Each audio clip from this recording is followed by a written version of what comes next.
Keep your working capital in line. Always know where that's at. Always know where you're at on your balance sheet with your financial profile.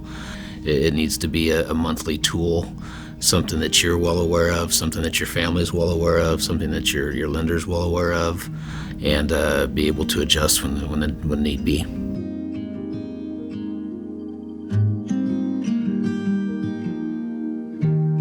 Farming is always cyclical. You've got your really, really good years, and then you've got your bad years where you're not making money and you're dipping into your working capital, and that might run low or become a net negative on you. I heard this term a few years ago that the only constant in agriculture is change.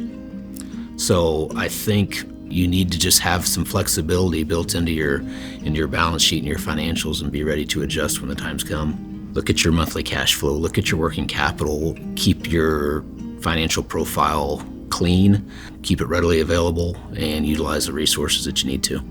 This is an old term that I don't know if anybody else has ever used this term in the banking world or not, but an older lender that I used to work with, he called it his ATOM process. And it doesn't necessarily spell out the name ATOM, but it's just the first initials for how the process that he used and that I've kind of adopted to his work. So first step is you assess the situation. Do you need to pivot? Do you need to do a drastic pivot from a scenario that's already you've played out on paper? How do you assess that situation? Do we need to go back through the financials? Earlier I talked about a health situation. Things can pop up at any point in the year, and you need to be able to make that pivot quickly. So you just kind of assess the situation. From there, you kind of define and prioritize what you need to adjust. Do you need to adjust your monthly expenditures? Do you need to adjust your family living expenses for that year?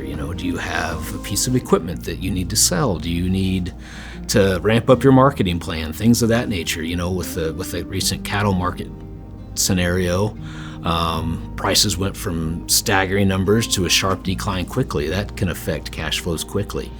Once you've defined and prioritized what needs to happen, then you need to execute. Whether you need to sell cattle, whether you need to sell that equipment, whether you need to get in touch with a marketing advisor and get a plan put in place. And then from there, it's just sitting back and monitoring the situation. Putting everything on paper, document, and know exactly where things are at, and just continue to watch that moving forward. Farming is one big network. You've got your neighbors, you've got your friends, you've got your dad, you've got your uncle that's been farming, you've got lenders that have been in the business for a while, and they know what they're doing, and they've worked with people who've been down that path, and pick up that phone and make a call and say, hey, I'm thinking about doing this, what are your thoughts? And they're going to have an answer for you.